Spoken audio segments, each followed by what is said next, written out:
Picture it. A little brown girl walking to school, being cautious with every step she takes. She keeps her head down. As she's ushered by the man in front of her, afraid of the faces she sees as she looks up into the crowd, she's fearful but excited. As she climbs those school steps, these are reflections of the steps she's seen many times. You see, these are the steps she's observed on her way to school, which was 1.5 miles away.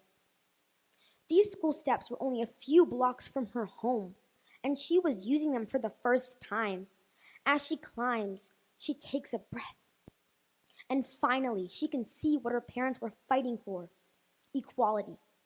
This little brown girl was Linda Brown, in the case is Brown versus the Board of Ed. This little brown girl could have been me.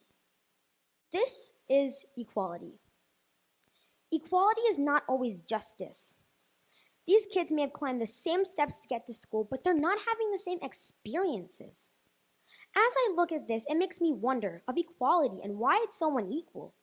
This concept does not provide a solution. If everyone gets the same box, if I'm the kid in the light blue t-shirt, where are my access points? And I've been that kid at times, and I know some of you can relate with me here. This kind of setup creates a gap. Students using the same box regardless of what they really need. This does not close that gap. A new formula must be used, one that supports equity. I know some of you are thinking, what can a 12-year-old tell us about equity? She has not lived. She has not experienced the ins and outs of life. And yes, this may be true, but I know what I'm exposed to. I have been going to school since I was 2, and I have experienced what school is really like. I'm not going to talk about research and what Google said or didn't say. I can only talk about what's inside and a part of my heart. This is equity. As you can see, the boxes has been shifted. Now all can see over the fence, and as we kids like to say, get it. There are no more frustrations because all are provided with what they needed to be successful, including my buddy in the light blue t-shirt. I wonder, if this is true, why aren't we all successful? Do we all pass the math test that we know is coming on Friday? Do we all get high fives at the end of the school year because we know we did well and is not going to summer school? Matter of fact, our school is graduating 100 of us at the end of our 4-year period in high school. So what went wrong? Equity was supposed to solve the problem. And here it comes, reality. Does this make sense to you? What causes the boxes to shift so drastically? This is inequality at its finest. But schools are not to blame here. They are doing all with what is given. Can you see the culprit? He is hitting along the identity of the students receiving the most.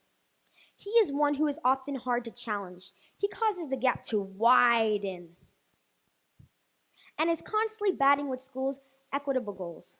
I have chosen my words wisely here. He is called money.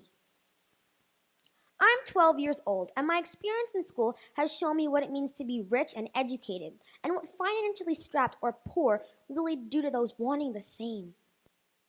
The truth is, there are many students that can't get the access they need because of money.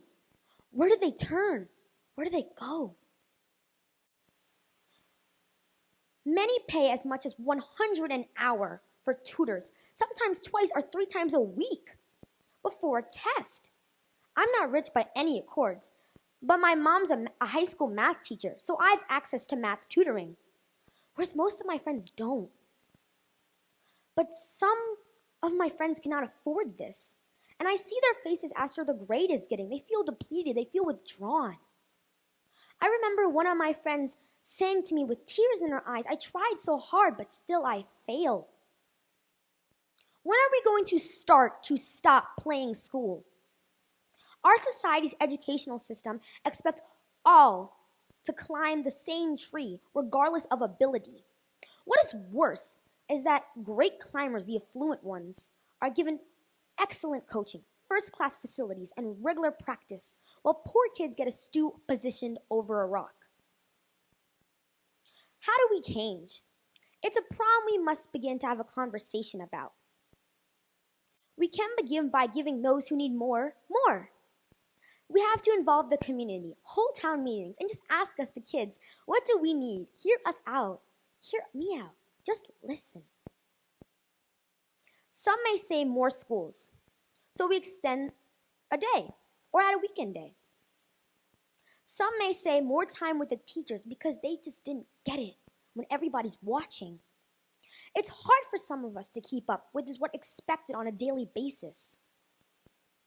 Sometimes we are screaming for help, but only those with the capacity to detect this is able to help. It all begins by giving us a voice, give us a platform so we can have a talk. I remember one day, one of my friends came to me during lunch. She was asking me to help to prepare for a math quiz we had the following day. We had this time to share and talk about the problem that she thought was a bit difficult. I remember her saying, "Wow, I learned a lot. Can we pick this up tomorrow?" It felt astonishing. It felt breathtaking how me, a 12-year-old, could help someone in need. Sometimes, with all the wonderful ways of teaching and brightening ideas across, sometimes teachers just can't reach us. Gee, I have an idea. Let us students help other students.